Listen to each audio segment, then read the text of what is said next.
Jay here from Stretford, Paddock. This is it. This is the big one. Manchester United travelling to Bournemouth this weekend. Joining me for today's preview is Mr. James Young. Young, how are you doing? Doing very well. Yeah? Are you excited for what can only be classed as a mouth-watering clash between two of the Premier League's best teams?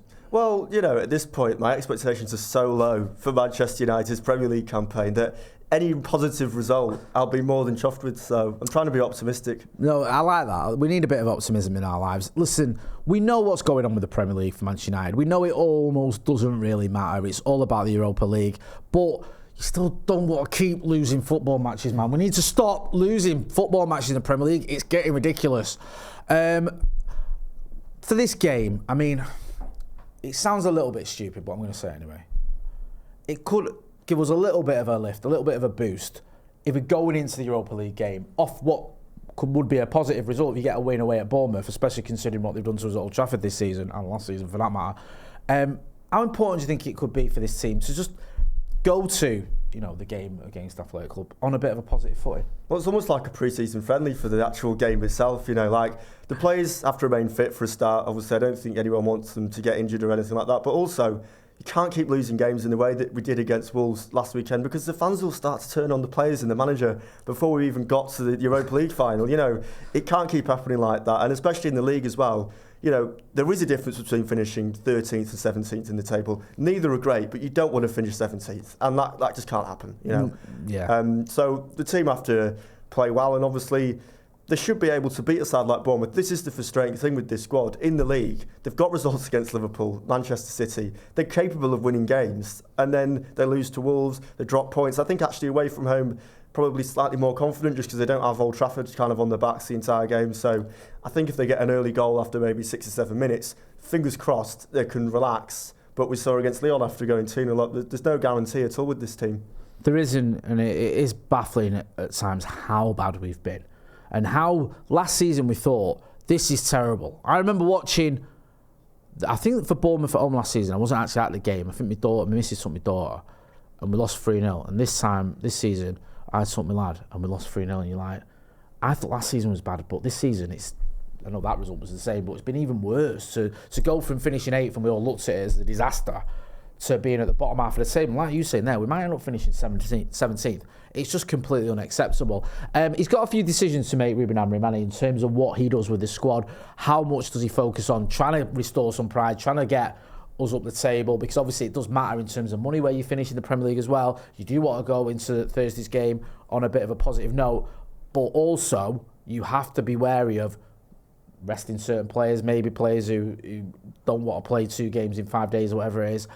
How important do you think rotation is for this game? Well, it is important because, again, I'd be looking at injuries if I was Amorim, especially we saw Ahmad and Xerxes when they've both been injured, how much of a difference that's made to the team. The squad depth isn't really there, and United can't afford for players to get injured. But likewise, like I said, the worst thing would be for Amorim to go and listen to people online and say, we'll play the kids. All right, well, you play a bunch of 18-year-olds, United lose 6-0. It's not a good idea to do that completely, you know. There has to be a balance between young players coming through. Yes, the season is practically finished and you can start some young players. I think he needs to do that. But just to throw the kids in at the deep end when United have had their worst ever Premier League season is a huge risk to take, you know, and I don't think it's a good idea. No, I agree with you. I think you have to be aware, and I think as well for youngsters, I know you spoke earlier about how Old Trafford at times can get on players' backs, and I understand that. And I think some of the football that's been, you know, churned out this season, I understand it even more so. But I think we are quite positive towards younger players, and players like Frederiksen obviously did well. Amas, who's done well. You get that little bit of a boost, I think, playing at Old Trafford. You get the crowd behind you. It's more difficult going away from home for younger players, especially players who might be making the debut or playing the second game. We saw it last season with Camboala, who think he went away from Old Trafford and struggled a little bit, but Old Trafford, he looks a lot more confident. So I agree with you. I don't think throwing in a load of children is the way forward for this game.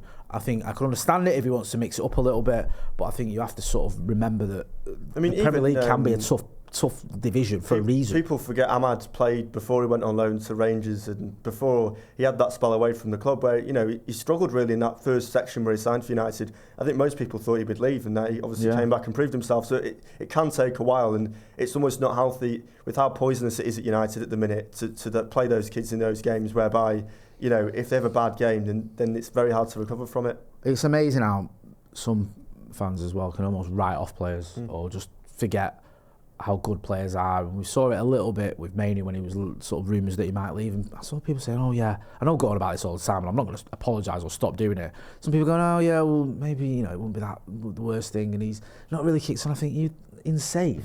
I don't get it. Like I know he's just turned 20, but he's mint. And it's like, people almost forget that because he's had a season where he's had a lot of injury issues. I mean, you have to saw the game against Leon on Thursday night where he more or less saved our season. Oh, the FA Cup final against one of the best teams. Hello, was that who's in the midfield there? Kevin De Bruyne and Rodri, and who's the one who's won the player of the match? The teenage Kobbie Mainoo. Get up in grip. Right, let's talk about predicted 11s then. Give us your team first. We'll go into it.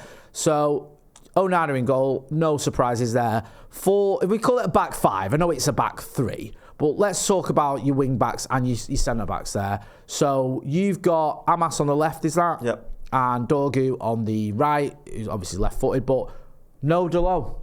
Well, he's out, isn't he? So, big surprise. I mean, I know players get injured, but he's ever present, isn't he? I think he's played more minutes than Bruno or something this season. Yeah, well, I don't want to keep going on about Leon the other night, but where I was sat, which was like... Please do go on about Leon.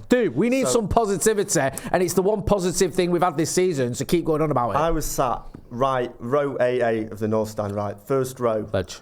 Just to the left-hand side of the scoreboard end, right? So when that goal went in, all of the players ran past me. Right. And I've got a great photo of Delo making like direct eye contact with me where I was stood just going like that. It was amazing, Did he high-five you? I'm not a 7-year-old child, so well, you don't have to be a 7-year-old child. He loves a high five, Delo, doesn't he? He absolutely loves it. Too far away for me to reach over. Mate. It was just like a fist bump instead, Nah, that's good. Good stuff. He's injured, which is a rare, so I understand why you've said you expect Amas and Dorgu to start. Your back three, you've gone with Yoro, Maguire, and Mazraoui. Then you've got Ericsson and Ugarte in midfield. Talk us through that one.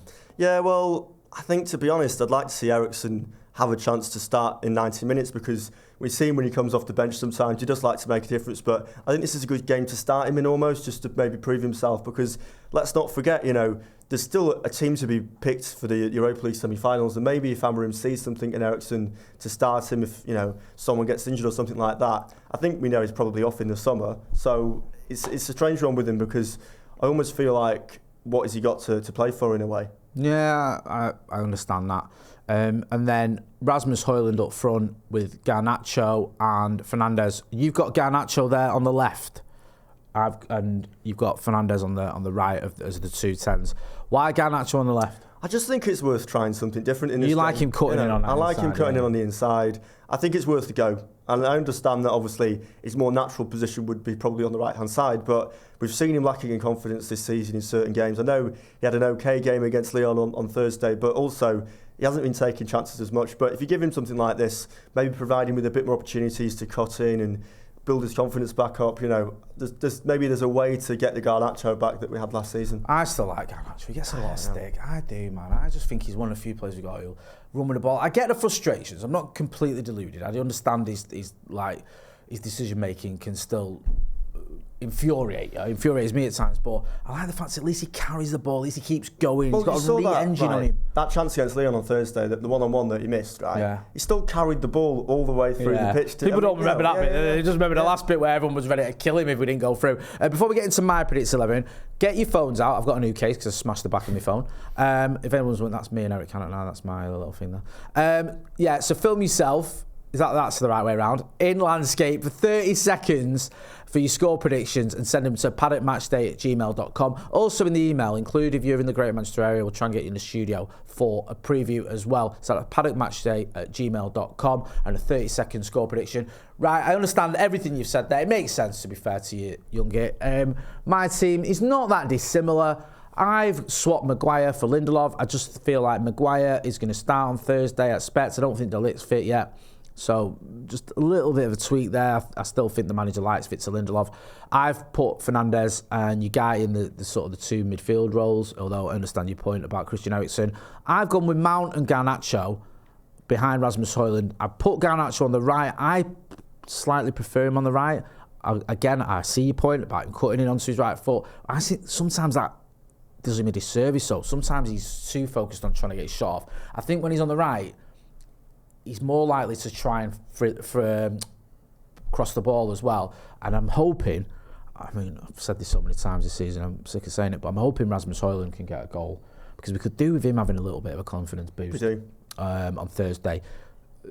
For me, I'd start him in this game.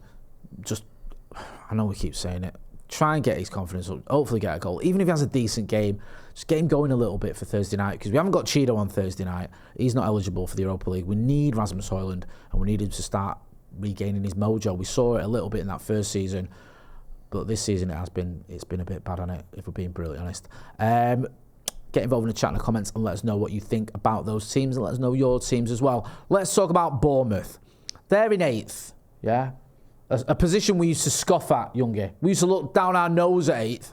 We were ready to kill the manager last season for daring to finish 8th with us, and now we're looking up at 8th with, a look of sort of envy in our eyes, because we're 14th. I mean, Bournemouth, they're not having a great spell, if we're going to be truthful. They've got, is it 5 points from the last possible 15, which is... Well, they were looking at the top 4 before Christmas. Yeah, it was kind of relegation form, to be honest, but they're still doing a lot better than Manchester United. In terms of the players to watch, there's one player in particular that I do like from Bournemouth, and that's Milos Kerkez. We've been linked with him. I don't know if that's going to happen now. He plays on the left, doesn't he, I think. He's got, I know people love stats. Is it 7 goal involvements or something this season, which for a full-back or a wing-back or whatever you want to class him as is quite impressive. Kluivert as well has been banging in the goals, and he's got 12 goals as well. They've got some decent players, haven't they? Yeah, and I think United could probably learn from Bournemouth's recruitment in a lot of ways, in terms of how on a relatively limited budget Iraola's managed to build a team that have gone from basically being from the Championship and relegation to pushing for those European spots. And a lot of those players before Bournemouth signed, I hadn't heard of them really, apart from Kluivert. So they're good at bringing those players in that are a bit younger and developing them and moving them on. But I think Evan Nilsson's a really good player as well in terms of dangerous goal-scoring threat. He's kind of got that flair to him as well, like the player that we thought we had in Anthony that never really, we quite had. Kluivert again. I think the problem is, and we saw this against Lyon and Wolves to an extent on the counter-attack, United are still pretty vulnerable when they're pushing forward. And I think the other issue as well, especially with Bournemouth, they're at home, they'll be up for it. They'll know United haven't been playing very well this season. We don't have a great record against them as a football club, and I'm not making excuses, but it's a long way to go from Manchester to Bournemouth. So you've got the away fans that have travelled already such a long distance to go to the game, and for the players as well, that must be the longest trip for the season, I'm fairly certain. Yeah. It's mad, because we've actually been linked with a few Bournemouth players. Antoine Semenyo as well, we've been linked with him. He's got 8 goals this season. He's had 116 shots. That's a lot of shots. 116. He's not afraid to buy a ticket to the raffle, is he? Also, Dean Huijsen, we've been linked with him as well, the defender. So you talk about Bournemouth's recruitment being pretty good. I mean, United are looking at him going, yeah, it's that good. We want to buy half your team, according to reports. I think Joe Smith was making a point as when he that United are a plate club, not an oven club. Bournemouth are an oven club where they bake the bread, and we're like the plate club where we eat the bread off the plate or something. I don't know. You know what he meant. They still managed to get Josh King to score against us, though. Of course. With all that being said, then, give me your score prediction. I think Manchester United should win. I'm being optimistic to push us forward for Thursday. I think it'll be a good away end just because of how much time those fans have had on the coach to get drunk, basically. I think it'll be 2-1 United. Wow. James Young being all optimistic. Who'd have thunk it? I'm not going to lie to you, Youngie, I don't share your optimism. I think this Premier League season is and will be and has been an unmitigated disaster for Manchester United. I still think we'll win the Europa League, but I think we'll lose this weekend. I think we'll lose 2-0. I hope I'm wrong, obviously. I don't want United to lose. I'm not an idiot. But I just don't see us beating Bournemouth.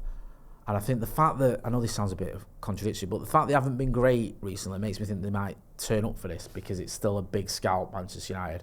And they did beat us 3-0 comfortably at Old Trafford. Get involved in the chat in the comments. Let us know whether you share James's optimism or my pessimism. Don't forget to send us your score predictions to paddockmatchday@gmail.com. Youngie, what have you been up to? Where can people find you? I've started a new music website for Manchester. We're on Instagram. Solidad Rev. Drop us a follow. Drop them a follow. That's been James Young. I've been Jay Motti. Don't forget to hit like, share and subscribe. We will be here for the watch along. Thanks for watching.